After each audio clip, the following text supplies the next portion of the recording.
Boa tarde a todas, todos e todes. Sejam bem-vindos ao canal Gênero História. Hoje vai ser a nossa primeira live e o motivo da gente estar fazendo essa live é porque o Laboratório de Estudos de Gênero e História da Universidade Federal de Santa Catarina, o LEG, está participando da Marcha Virtual pela Ciência, que é organizada pela Sociedade Brasileira pelo Progresso da Ciência. Eu sou Morgane Guzzo, sou jornalista, doutora no programa de pós-graduação interdisciplinar em Ciências Humanas da UFSC e sou também integrante do LEG. Hoje nós estamos aqui com 4 professoras do LEG, a professora Joana Maria Pedro, a professora Cristina Scheibe-Wolff, a professora Janine Gomes da Silva e a professora Soraya Carolina de Mello, e nós vamos conversar um pouquinho sobre o tema gênero, autoritarismo e pandemia. Para começar, queria convidar a professora Janine, se pudesse apresentar. Boa tarde a todas as pessoas. Eu gostaria de dizer que, para nós, é muito legal estar nesse espaço, né? Especialmente nessa marcha virtual pela ciência, no momento em que as universidades e a ciência estão sendo tão atacadas. Eu sou historiadora, professora do Departamento de História e do Programa de Pós-Graduação em História, e trabalho com as minhas colegas no LEG, Laboratório de Estudos de Gênero e História, já há algum tempo. Eu vou começar falando do laboratório, né? Porque isso significa mostrar um pouquinho do que fazemos de ciência, né? Ou onde nos encontramos para fazer ciência na área de ciências humanas, né? Cada laboratório tem as suas especificidades, todas as áreas têm as suas especificidades e os seus laboratórios começam a fazer pesquisas e são montados de diferentes maneiras. Nas ciências humanas, na história em especial, nós trabalhamos com documentos, com acervos, com livros, com pesquisas, né? E o Laboratório de Gênero e História da UFSC, o LEG, é isso, é um espaço de pesquisa, ele foi criado a partir de 2004, 2005, mas com uma história anterior, é um laboratório aí que já tem quase 2 décadas, né, que vem fazendo pesquisa, mas nesse período ele começa, as pesquisadoras e pesquisadores desse laboratório, professoras e alunos, começam a voltar suas pesquisas mais diretamente para a temática dos estudos de gênero e da história, né? E ainda com as questões relacionadas aos feminismos e ditaduras no Cone Sul. Então, são com essas coisas que nós estamos trabalhando já há alguns anos, né? Com pesquisas sobre a ditadura no Brasil, Chile, Argentina, Paraguai, Uruguai, Bolívia, né? Que são pesquisas que nos ajudam a compreender um pouco da sociedade brasileira, das experiências e das especificidades desses países, na contemporaneidade, no momento das ditaduras.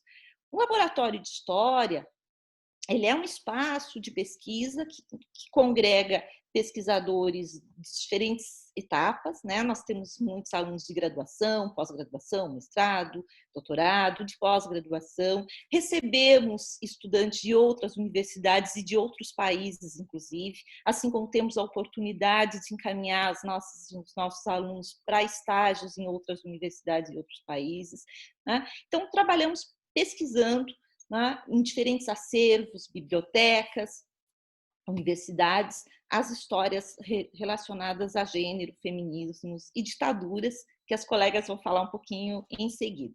Falar do LEG é mostrar que os diferentes laboratórios de pesquisa em diferentes áreas do conhecimento são importantes para a ciência, são importantes para todas as áreas, né? Nenhuma área funciona sozinha, né? E penso que nessa marcha esse é o nosso recado, né? Os laboratórios de história, como o LEG, que é reconhecido nacional e internacionalmente, tem muito a contribuir para nos auxiliar, né, a compreender a nossa sociedade e o que estamos passando. E como fazemos pesquisa e lidamos com histórias de pessoas e de países, de diferentes momentos, aos poucos também vamos acumulando um acervo. Então, falar do laboratório também é falar do acervo que o LEG foi construindo nessas 2 últimas décadas, né? É um acervo riquíssimo, com cópias e alguns documentos originais de acervos de outros países, de histórias de outros países, mas evidentemente com documentos sobre a história do Brasil. É um acervo que construiu uma coleção de entrevistas orais muito ricas, também sobre experiências de homens e mulheres, sobre feminismos e gêneros nesses momentos, né? E que tem um acervo bibliográfico também muito grande. Isso é importante dizer, porque são as pesquisas das diferentes professoras e alunos que auxiliam na aquisição desse material, que servem para a formação continuada de todos nós, né? Então, falar do acervo do LEG nesse momento dessa marcha virtual é falar da importância, né, dos trabalhos das diferentes áreas, da história, dos estudos de gênero e da vivacidade dos laboratórios nas universidades, porque o LEG é um espaço de pesquisa, é um espaço onde as pessoas estudam, trocam experiências, mostram os seus trabalhos, defendem as suas dissertações, teses, etc., mas também é um espaço de convivência, é um espaço acolhedor, é um espaço onde todas e todos mostramos nossos trabalhos e dividimos nossas angústias com a história, com a vida e com a ciência, né? E esse espaço, nesse momento, nós estamos nos reunindo virtualmente, né? Mas toda semana as pesquisadoras do LEG se reúnem e estamos trabalhando. Nesse momento, especialmente remotamente, né? Mas não deixamos de trabalhar com a história e pensar historicamente a nossa realidade. Então, é um pouco isto que nos reúne hoje nessa marcha. É um prazer estar aqui. Legal, professora Janine, obrigada. Agora eu queria convidar a professora Soraya também que se apresentasse, vai falar um pouquinho de gênero, cuidados e a pandemia. Então, esse corte, né, de gênero para pensar a pandemia, ou mesmo se fosse especificamente as mulheres na pandemia, ele tem, enfim, não são só os cuidados ou o trabalho doméstico que eu vou falar aqui, que são áreas que dá para abordar, né? A violência tem sido uma área muito discutida, a questão do trabalho não doméstico, quem são as trabalhadoras na linha de frente e tal, nos trabalhos, tanto dentro dos hospitais quanto nos serviços e tal. Estima-se que seja 70% de mulheres, uma coisa assim, num texto, por exemplo, que a professora Ildete Pereira de Mello fez circular há poucos dias atrás sobre isso, mas quer dizer, a gente está passando por uma situação específica em que o trabalho de limpeza, o trabalho de cuidado de doentes, o trabalho está totalmente ligado com a questão sanitária pública, né? E, além disso, a solução para essa questão sanitária, que é a quarentena, faz com que esse trabalho ele se intensifique e, além disso, ele se misture muito mais com o trabalho, aquele dito produtivo, não com todas as pessoas, né? Mas com as pessoas que estão podendo fazer a quarentena ou podendo fazer a quarentena em casa, porque a impressão que a gente tem é que todo mundo está fazendo uma quarentena de alguma maneira, né? Mas tem gente que está indo todo dia trabalhar no caixa do mercado, mas a pessoa volta e tem que se recolher, ninguém está nas suas atividades normais, né? Então, o que é quando a gente fala em trabalho reprodutivo, esse trabalho que não seria o produtivo, é o trabalho de manutenção da vida, cuidar da casa, cuidar das pessoas doentes, e junto com esse trabalho, quando se fala em trabalho de cuidado, se pensa também algo que a gente pode pensar como os laços entre as pessoas, quem é que está ligando para os familiares para ver se eles estão bem, quem é que tem toda uma rede grande de trabalho que está envolvida nisso. E como esse trabalho ele é responsabilidade assim tradicional, e aí quando eu falo tradicional é uma questão histórica, né, sociocultural, ela não é naturalmente uma função das mulheres limpar a casa e manter a família unida e cuidar das crianças, mas é o que elas têm feito. E a gente sabe que elas têm feito isso por causa das pesquisas, né? Não só por causa da experiência pessoal, mas por causa de inúmeras pesquisas. Mas aí isso pesa especialmente para elas, porque toda a conjuntura da pandemia leva para esse cenário que a gente está está vivendo, né? E aí essa questão das pesquisas eu acho que é muito importante a gente trazer, porque muitas vezes quando a gente, porque eu pesquiso essa temática e quando falo sobre o trabalho doméstico a gente fala sobre isso, as pessoas gostam de falar, mas na minha família não é assim, na minha casa não é assim.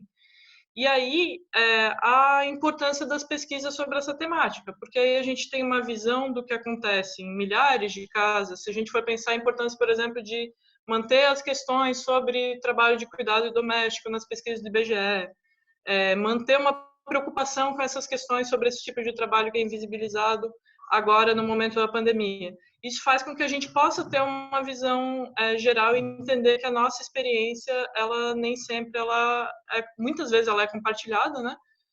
Mas nem sempre ela é a experiência de todas as pessoas, né? Então, essa eu acho que é uma contribuição muito importante para a gente compreender melhor, né, como é que está acontecendo a pandemia, e entender isso, a importância desses estudos do ponto de vista científico, porque aí a gente consegue, inclusive, se encaminhar para políticas públicas, né, para soluções diferentes sentidos para os problemas que a gente tem enfrentado. Obrigada, Soraya. Então, agora eu gostaria de convidar a professora Cristina, né, também que se apresente um pouquinho e fale sobre a importância da pesquisa de gênero sobre a ditadura.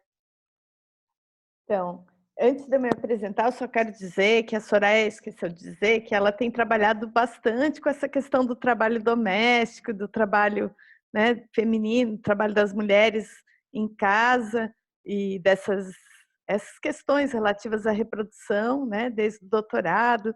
Então, ela é uma grande especialista nesse tema, né? O meu nome é Cristina Scheib-Wolf, eu sou professora do Departamento de História também da UFSC, trabalho também no programa de pós-graduação em História, no programa de pós-graduação interdisciplinar em Ciências Humanas e no mestrado profissional em Ensino de História. E a gente tem trabalhado com várias temáticas relativas ao gênero, feminismo e as ditaduras no Cone Sul já há muitos anos. E o que eu preparei para falar para vocês tem a ver com essa pesquisa que eu tenho feito mais recentemente sobre a questão das emoções e do gênero na resistência às ditaduras no Cone Sul, né? O Brasil e esses outros países do Cone Sul viveram esses períodos de autoritarismo, vários períodos de autoritarismo, né? Não foi nem só a última ditadura aí que foi ditadura, né? A gente teve outras ditaduras em outros momentos da história, mas essa última ditadura, né? A nossa pesquisa se concentra entre 1964 e 1985. E mais recentemente, também no LEG, a professora Joana vai falar provavelmente alguma coisa da pesquisa dela sobre a redemocratização. E, bom, o que eu queria falar para vocês um pouco é sobre os discursos que foram elaborados durante a ditadura militar, né? Alguns têm chamado também de civil-militar, durante esse período recente. E um desses discursos importantes era a ideia de família como estruturadora da sociedade, como se a família, até tem aquela ideia de célula máter da sociedade, né? A gente aprendia em educação moral e cívica, né, essa questão de que a sociedade, uma sociedade estruturada, dependia da estruturação da família, de uma família estruturada. O que era essa família estruturada? Ela era uma família patriarcal, onde você tinha uma hierarquia bem definida, em que tem o pai, que é o provedor e também aquela pessoa que decide em última instância, né, o chamado chefe da família, e depois você tem a mãe, esposa, mulher, que fica numa posição ali abaixo, digamos assim, desse marido pai, e os filhos também que estão nessa hierarquia, né? E essa ideia de uma família estruturada e que implica numa família hierarquizada, ela é uma espécie de alegoria da sociedade. Ela é como se assim como se a família está estruturada, a sociedade vai ser também estruturada, né? E é um discurso que é muito presente hoje, né? Assim como foi presente naquela época, né? Durante o período da ditadura, presente nas aulas, nas escolas, na educação moral e cívica, na televisão, né? Em todos os espaços culturais, ela também ela é muito presente hoje, quando alguns grupos pedem a volta da ditadura, outros pedem a intervenção militar, né? A gente está vendo isso aí na televisão, nas notícias todos os dias. E, ao mesmo tempo, esses grupos também estão falando da chamada ideologia de gênero, estão falando, denunciando, né, colocando como se houvesse uma tentativa de desestruturação das famílias, de terminar com as famílias, porque eles só conseguem entender a família dentro dessa perspectiva de uma família patriarcal, né? E quando alguém fala de outros tipos de família, de outras maneiras de menos hierárquicas, né, de convivência, em que os gêneros não sejam, o gênero não estruture hierarquicamente as relações sociais, a gente, quando fala nisso, essas pessoas então estão dizendo que essas pessoas, como nós, estamos tentando desestruturar e desorganizar as famílias. Então, eu queria dizer que as nossas pesquisas ajudam não somente a compreender o passado, mas também a compreender o que está acontecendo hoje, né? O presente. Por isso que a gente tem falado também de história do presente, não só como uma história que trabalha com um tempo relativamente recente, mas também com essa ideia de compreensão do presente, daquilo que a gente está vivendo, né? E pensar também formas de intervenção, né? E nesse sentido faço a propaganda também do nosso web documentário, do nosso e-book, que se chama Mulheres de Luta, que é o www.mulheresdeluta.ufsc.br, onde vocês podem ver um pouco da nossa pesquisa de forma na forma de imagens, na forma de documentos, de depoimentos, né? Porque a Janine estava falando do nosso acervo também contém uma grande quantidade de entrevistas orais, elas não estão disponíveis para todos, mas elas estão disponíveis para pesquisa, né? Para pesquisadoras e pesquisadores, e eu acho que tem sido a base, né, do nosso trabalho, que é um trabalho de pesquisa sério, há muitos anos, e coletivo, junto com estudantes de graduação, de pós-graduação e de doutorado, de pós-doutorado, de mestrado, e professoras, colegas, equipes, né, que continuam trabalhando nessas temáticas e produzindo esse conhecimento, essa ciência, né, que tem sido desvalorizada agora por ser uma ciência chamada ciências humanas, mas que a gente entende como muito importante para a compreensão da sociedade atual. Obrigada. Obrigada, Cris. Antes de passar a palavra para a professora Joana, queria também aproveitar para fazer a propaganda que esse webdoc, né, Mulheres de Luta, também a gente está começando a postar alguns capítulos, né, em forma de capítulos mesmo, episódios, aqui no canal Gênero História. Então, quem está assistindo, aproveita e já se inscreve para receber os próximos capítulos que a gente vai postar todas as terças-feiras às 11 da manhã, tá bom? Então, agora eu queria convidar a professora Joana também para se apresentar um pouquinho, que ela vai abordar o tema que é gênero na política contemporânea. Boa tarde, bom dia, boa tarde a todas, todos, todes. Eu sou a professora Joana Maria Pedro, eu também sou da Universidade Federal de Santa Catarina. Neste momento eu estou dando aulas no programa de pós-graduação em História e no programa de pós-graduação interdisciplinar em Ciências Humanas. tenho trabalhado, a minha pesquisa atual é sobre feminismo e democracia, e tenta observar esse processo de democratização e a participação das mulheres em espaços de poder. Também é história do tempo presente e tenta articular o passado e o presente, percebendo as permanências, as mudanças, as maneiras para onde temos caminhado. Feliz em participar dessa marcha virtual da ciência. E eu queria começar com um acontecimento super recente, aliás, 2 acontecimentos muito recentes. Um deles é o do dia 24 de abril de 2020, quando o STF, o Supremo Tribunal Federal, por unanimidade, declarou inconstitucional a lei que proibia o debate sobre identidade de gênero na escola. E um outro acontecimento super recente também, que também é do dia 24 de abril, que foi a saída do ministro Sérgio Moro do governo do atual presidente. Começando com essa discussão sobre identidade de gênero. Essa decisão do Supremo Tribunal Federal vai tornar sem efeito uma série de acontecimentos muito desastrosos que vinham acontecendo desde,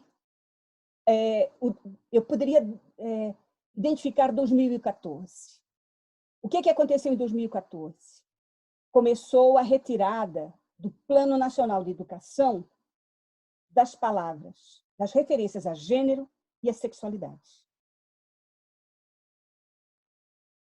O que se viu desde então é uma série de perseguições a professores, professoras em sala de aula, em diferentes níveis de ensino. Inclusive, municípios passaram a retirar dos seus planos, estados passaram a retirar dos seus planos de educação as palavras gênero e sexualidade, identidade de gênero e sexualidade. Esse movimento, inclusive, não é de 2014, ele é de 2014 no Brasil, mas ele é de mais tempo, ele vem acontecendo há mais tempo.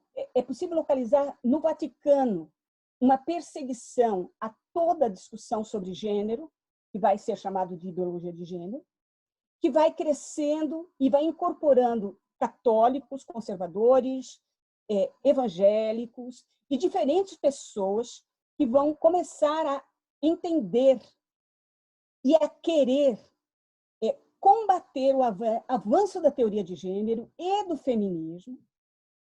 A gente pode dizer que o que esse processo está tentando fazer, é uma contra-revolução sexual. Enfim, é isto. Em vários países, esse movimento conservador foi usado para ganhar eleições. Ele esteve na pauta de candidatos. Alguns ganharam, outros não, mas muitos ganharam. Esteve na pauta de muitos candidatos que ganharam eleições. Eu vou dar alguns exemplos. A Hungria é uma delas,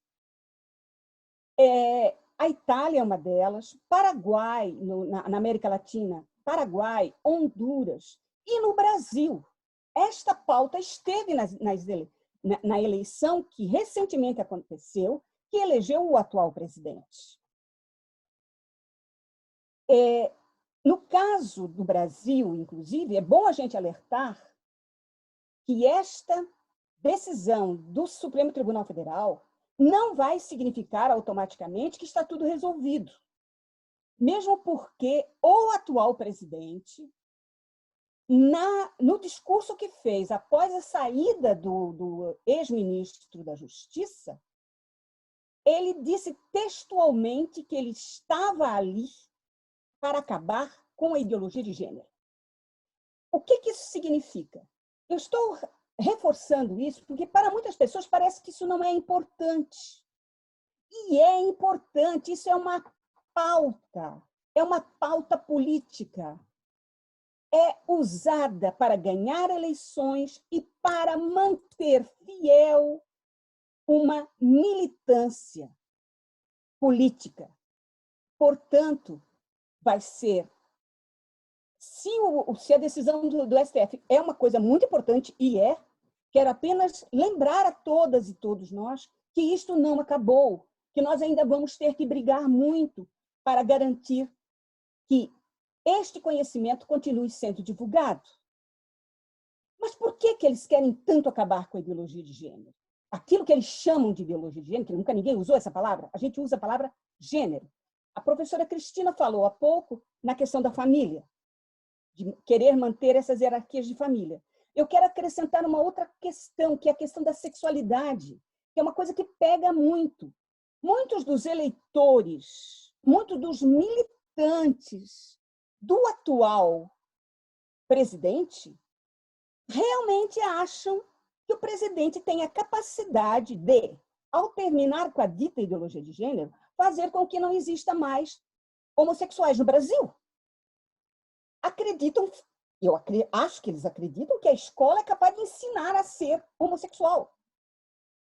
Quando tudo que a escola está querendo fazer é mostrar que a sexualidade é algo muito mais complexo, é muito mais difícil.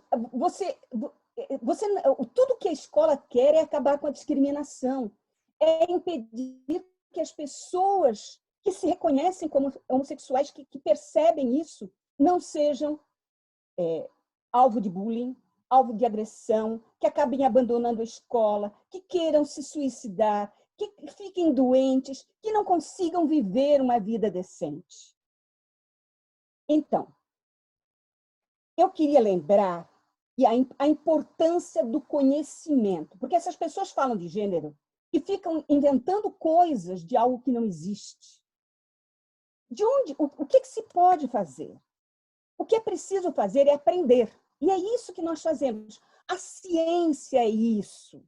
É um conhecimento acumulado, é pesquisa que é feito. Trabalhar com gênero é trabalhar interdisciplinarmente, inclusive. Eu sou historiadora, mas nós aprendemos a lidar com diferentes áreas do conhecimento, porque envolve biologia, envolve sociologia, envolve psicologia, envolve uma série de conhecimentos além da história. Mostrar, por exemplo, que a homossexualidade existia há muitos anos, não é uma invenção de agora. Isso faz parte dos seres. Eu não estou nem falando do ser humano, eu estou falando dos seres em geral. Além do que, pensar e discutir gênero. Então, além de reconhecer essa complexidade da sexualidade, é pensar também, algo que a professora Cristina há pouco já falava, da questão da diferença entre homens e mulheres, por exemplo. Ou seja, é perceber que as diferenças que existem entre as pessoas não definem nem inteligência, nem capacidade, nem temperamento. Implica em pensar que as próprias noções de feminismo, feminino e masculino, são muito frágeis e que assumem formas diversas em diferentes épocas e em diferentes lugares e em diferentes culturas. Que aquela parte do corpo que se atribui como sendo masculina ou feminina, ou que aquela certidão de nascimento, é muito frágil para definir o que você é.